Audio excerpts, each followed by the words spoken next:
Alors la Gemara ce matin, Pesachim 49a.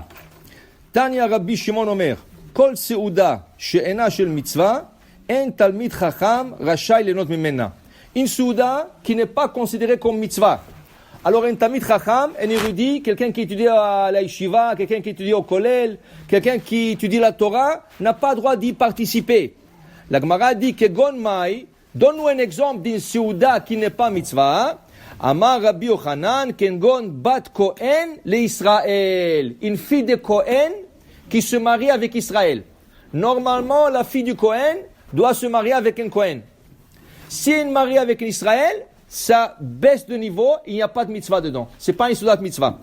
Il dit ici, bat Talmid Chacham le Am Haaretz. Une fille d'un Talmid Chacham qui se marie avec un ignorant.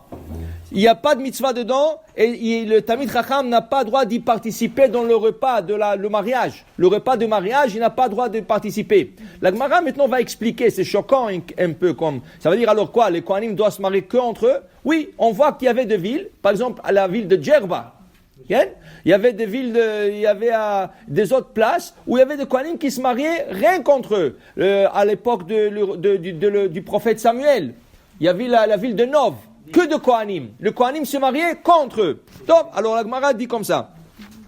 Amahi, c'est ça, et pourquoi? Dama Rabbi Yochanan, bat Kohen l'Israël, en zivuga no le fait. Quand une fille de Kohen se marie avec l'Israël, leur mariage n'est pas réussi.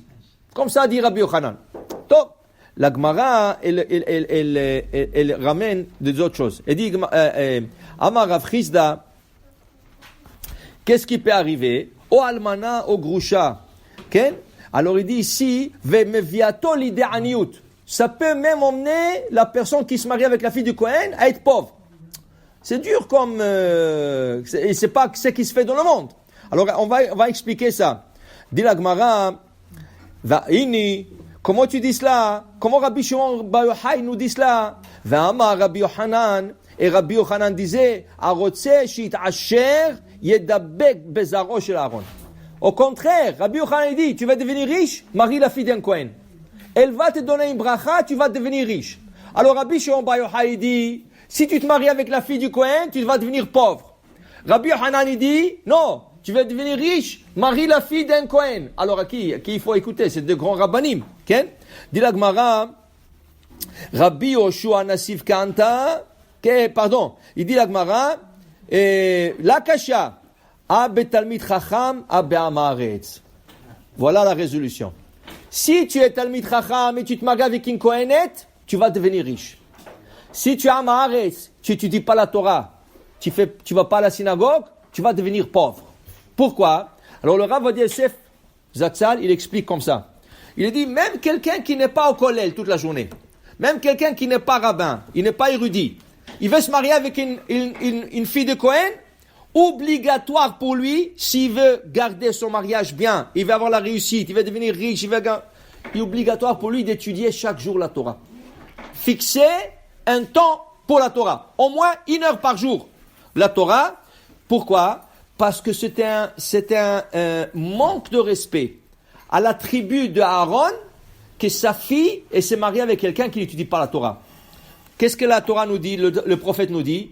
Ki sifte Kohen ishmeru da'at ve'Torah yivakshu mipiu. C'est le Kohanim qui a enseigné la Torah à Am Israël. Et quand on avait un problème en Am Israël, quand le Dayanim, il avait un problème, ce Dayan il dit que c'est permis, l'autre Dayan il dit c'est interdit, ce Dayan il dit c'est kasher, l'autre Dayan il dit c'est lo kasher, et celui-là il dit c'est moutar, l'autre il dit c'est assour. Qu'est-ce que la Torah dit? Vekamta ve'alita, tu monteras elam makom asher yivchar Hashem elokecha bo, tu monteras à Jérusalem, tu monteras dans le Shkat Hagazit, et c'est là-bas que tu auras la halakha du Kohanim. Alors le Kohanim c'est des gens qui sont responsables de la Torah. S'ils sont responsables de la Torah, leurs filles ne peuvent pas marier n'importe qui.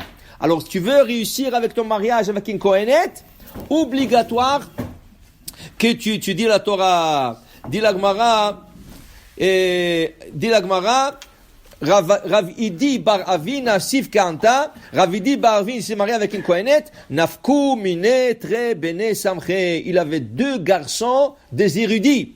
Rav Sheshet Bered Rav Idi et Rav Yeshua Bered Rav Idi. Ça c'est les 2 garçons. Amar Rav Papa, Ilona Sivna Kanta, Loit Atarit. Dit Rav Papa, si j'aurais pas marié ma femme qui était Kohenet, je serais jamais devenu riche. Qu'est-ce qu'il a fait Rav Papa? Il s'est marié avec une Kohenet. Et il a commencé à faire le commerce avec la bière. Et il est devenu très riche. Alors il reconnaît, il dit, je sais que je suis devenu riche grâce que je suis marié avec une Kohenet. Ça veut dire qu'une Kohenet, c'est une bracha. Okay? Mais il faut que tu respectes aussi sa lignée familiale qui est Kohanim et tu étudies la Torah pour donner honneur à sa famille à elle. Baruch Adonai le'olam. Amen ve amen.